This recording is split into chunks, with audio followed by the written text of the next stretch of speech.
Side खबरों के लिए सब्सक्राइब करें फ्लेम मीडिया और उसके बाद बेल आइकन को प्रेस करें ताकि सबसे पहले आपको मिले एक्सक्लूसिव खबरें।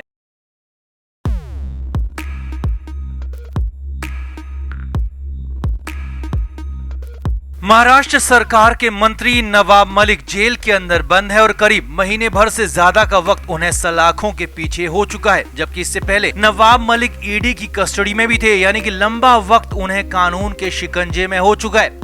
अब नवाब मलिक की जेल के अंदर हर रोज मुश्किलें वैसे ही बढ़ रही हैं, लेकिन इस बीच सबसे बड़ा और महा झटका नवाब मलिक को उनके अपनों ने ही दे दिया, जिसके बाद साफ साफ कहा जाने लगा है कि अब नवाब मलिक का बचना, कानून के शिकंजे से निकल पाना नामुमकिन है, असंभव है, क्योंकि अब तो अपने नाम लेने तक को तैयार नहीं है, बचाना तो बहुत दूर की बात है। तो क्या हुआ अचानक, ऐसा क्यों अपनों ने छोड़ दिया मलिक का साथ और आगे क्या होने वाला है, सब कुछ आपको बताते हैं। आप इस वीडियो को शेयर करें और कमेंट करके नवाब मलिक को लेकर, नवाब मलिक के अपनों को लेकर अपनी राय जरूर दें। तो नवाब मलिक की कंडीशन ये है कि मलिक को कब तक जेल में रहना होगा, कितने महीने या फिर कितने साल, ये खुद नवाब मलिक को उनके वकीलों तक को पता नहीं है, क्योंकि केस ही कुछ ऐसा है जिसमें हालात हर रोज मलिक के खिलाफ ही जा रहे हैं।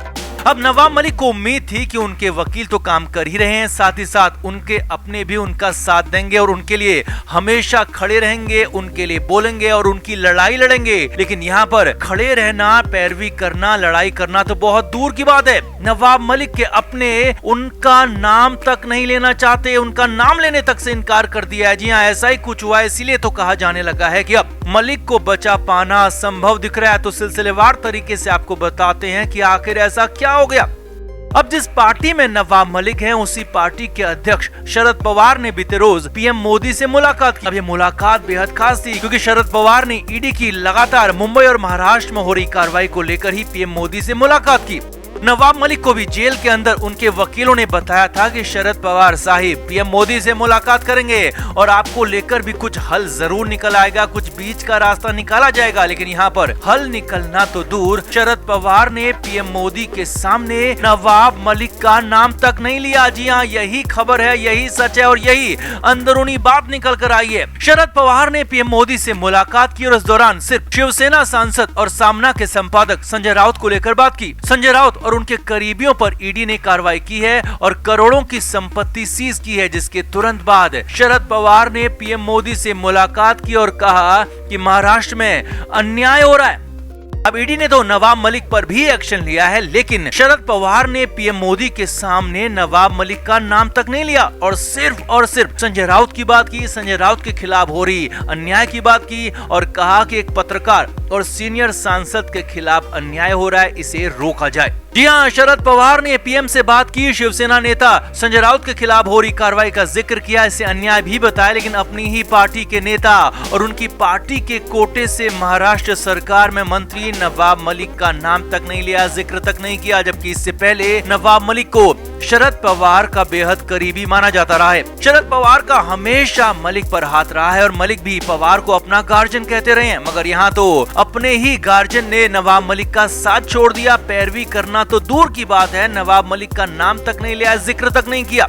पीएम मोदी से मुलाकात के बाद खुद शरद पवार ने भी यही बात कही कि ये जरूरी था कि संजय राउत जैसे पत्रकार और सीनियर सांसद के खिलाफ जो अन्याय हो रहा है उसे पीएम मोदी की जानकारी में लाया जाए और इसीलिए उन्होंने पीएम मोदी के साथ मुलाकात की। मीडिया के सामने भी शरद पवार ने नवाब मलिक के नाम का जिक्र तक नहीं किया।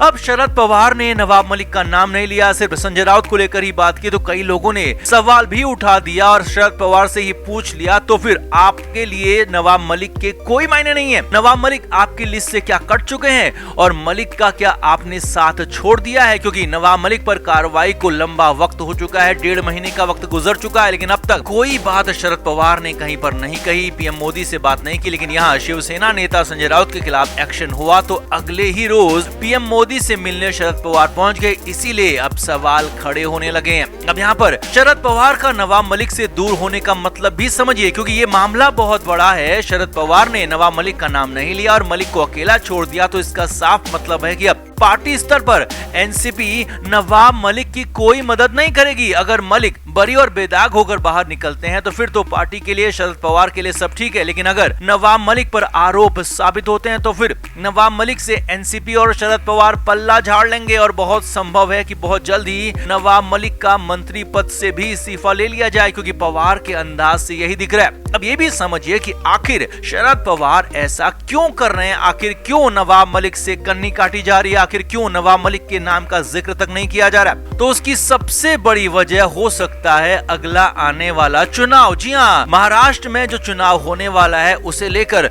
शरद पवार बचकर निकलने की कोशिश कर रहे हैं। शरद पवार को खांटी पॉलिटिशियन माना जाता है और यहाँ पर बहुत संभव है कि शरद पवार नवाब मलिक से अपना रिश्ता नहीं दिखाना चाहते हैं, क्योंकि नवाब मलिक पर जो आरोप लगे हैं वो डी गैंग दाऊद से संबंधों के लगे हैं। इसीलिए शरद पवार खुद को नवाब मलिक से हो सकता है किनारे कर रहे हो। अब कुल मिलाकर लोअर कोर्ट से मलिक को राहत मिल नहीं रही है। सुप्रीम कोर्ट में कब मामले की सुनवाई होगी इसका पता तक नहीं है। और जिन अपनों के सहारे नवाब मलिक अब तक यही कहते रहे कि मैं झुकेगा नहीं, तो उन्हीं अपनों ने, उन्हीं गार्जियन शरद पवार ने नवाब मलिक का साथ छोड़ दिया है, नवाब मलिक से खुद को दूर कर लिया है। अब साफ है कि नवाब मलिक का बच पाना, जेल से बाहर आ पाना फिलहाल बेहद ही मुश्किल दिख रहा है और मलिक की असल मुश्किलें अब शुरू हो सकती हैं। तो आपका क्या मानना है, क्या नवाब मलिक को अकेला छोड़कर शरद पवार ने, एनसीपी ने ठीक किया है, या फिर पवार को पीएम के सामने मलिक का नाम भी लेना चाहिए था और मलिक का साथ देना चाहिए था? कमेंट करके आप भी जरूर बताएं, वीडियो को शेयर भी करें। तो नवाब मलिक करीब 1 महीने से ऑर्थर रोड जेल के अंदर बंद हैं। उनको लेकर लगातार अपडेट्स भी हम आपको दे रहे हैं। वहीं महाराष्ट्र सरकार के पूर्व मंत्री अनिल देशमुख भी पीएमएलए के ही एक अलग मामले में जेल के अंदर बंद हैं। देशमुख तो लंबे समय से, पिछले साल से ही जेल के अंदर बंद हैं। इंडिया टुडे के मुताबिक कुछ दिन पहले नवाब मलिक और अनिल देशमुख को एक ही सेल में रखा गया था। जी हाँ, जेल का जीवन आसान तो बिल्कुल नहीं है और दोनों को एक ही सेल में रखा गया, क्योंकि दोनों एक तरह के आरोप में जेल के अंदर बंद हैं और एक साथ लंबे समय से जुड़े रहे हैं, दोनों एक ही पार्टी से भी हैं। अब जेल सूत्रों के हवाले से इंडिया टुडे ने बड़ी खबर दी है, वो ये है कि जेल के अंदर अचानक से अनिल देशमुख कोलैप्स हो गए, गिर पड़े। जी हाँ, उसी सेल में जिसमें नवाब मलिक भी हैं, उसी सेल के अंदर अनिल देशमुख भी थे और दोनों वहीं पर मौजूद थे और अचानक से अनिल देशमुख गिर पड़े, जमीन पर ढेर हो गए। अब पास में ही बैठे नवाब मलिक के होश फाख्ता हो गए। मलिक को समझ नहीं आया कि अचानक ये क्या हो गया। नवाब मलिक तुरंत ही अनिल देशमुख की मदद के लिए पहुंचे, लेकिन सूत्रों के मुताबिक अनिल देशमुख की हालत देखकर मलिक की भी हालत खराब हो गई। जी हाँ, सूत्रों के मुताबिक नवाब मलिक की भी बेचैनी बढ़ गई, लेकिन हिम्मत दिखाते हुए नवाब मलिक ने अनिल देशमुख को उठाया और मलिक बुरी तरह से थर्रा गए थे, क्योंकि अनिल देशमुख के कंधे काम ही नहीं कर रहे थे, यानी कि पूरी तरह से कंधे फ्री हो गए थे। अनिल देशमुख खुद उन्हें उठा नहीं सकते थे।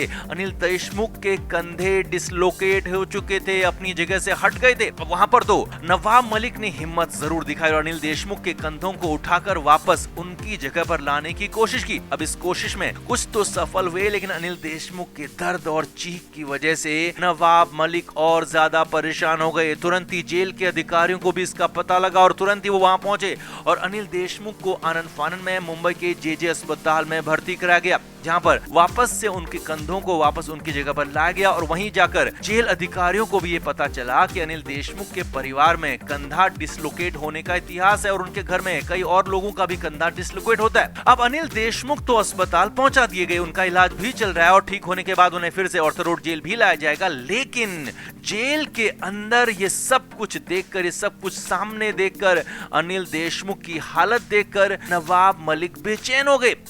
Flame media report.